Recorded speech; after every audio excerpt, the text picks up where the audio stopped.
আজ আমি তোমাদের সামনেই একটা ওয়াটারপ্রুফ মেকআপ করব, আর যার মেন নায়িকা হচ্ছে রিকোডের ওয়াটারপ্রুফ গ্রিপ প্রাইমার। আজকে এই প্রোডাক্টটি ইউজ করে দেখব আমাদের মেকআপটা কতটা ওয়াটারপ্রুফ হয়। প্রাইমার হিসেবে ইউজ করব রিকোডের এই গ্রিপ প্রাইমার। এটাকে ভালোভাবে স্কিনে অ্যাপ্লাই করে নেবো অ্যাজ এ প্রাইমার। এরপর একটা ডার্ক শেড নিয়ে নেবো যেটা কালার আর কারেক্টিং এতেও এর কাজ আমরা করবে। এক ড্রপ গ্রিপ প্রাইমারটা দিয়ে দেবো। খুব পাতলা করে ইউজ করব, জাস্ট একটা কভারেজের জন্য। যেখানে আমার পিগমেন্টেশন আছে আর ডার্ক সার্কেল আছে, সেখানগুলো একটু করে জাস্ট টাচ আপ করে দেবো। খুব বেশি দিলে একটা লেয়ার হয়ে যাবে, সেটাকে আমি অ্যাভয়েড করতে চাইছি যেহেতু গরমের মেকআপ। এটাকে ভালো করে ব্লেন্ড করে দেবো।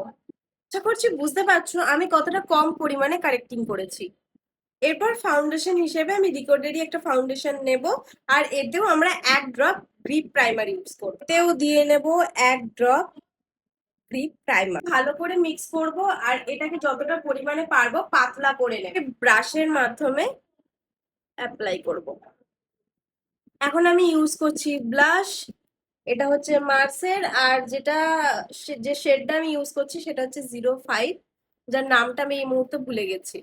এবার পাউডার দিয়ে পুরো মেকআপটাকে সেট করে নেব। ব্লাশটা নেবে, ডাস্ট আপ করবে, দেন অ্যাপ্লাই করবো রিকোডের এই গ্রিপ স্প্রেটা দিয়ে। যে পাউডারি যে ব্যাপারটা আছে এটা এতে একটু কম হবে।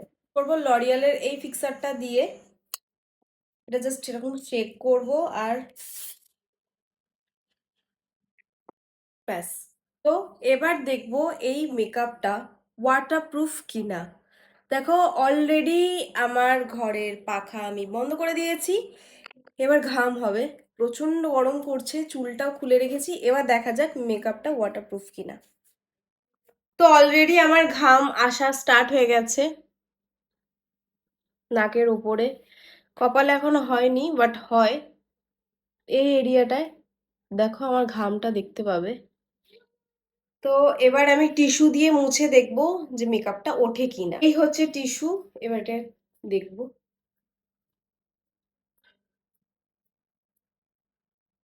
মেকআপ ওঠেনি, লিপস্টিক উঠেছে, বাট মেকআপ একটুকু ওঠে। লিপস্টিক উঠে গেছে কিন্তু মেকআপ ওঠেনি।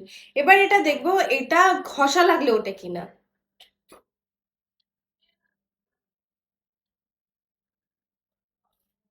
দেখো কিচ্ছু ওঠেনি, কিচ্ছু ওঠেনি।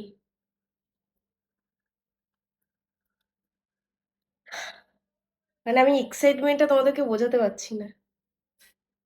ওঠেনি।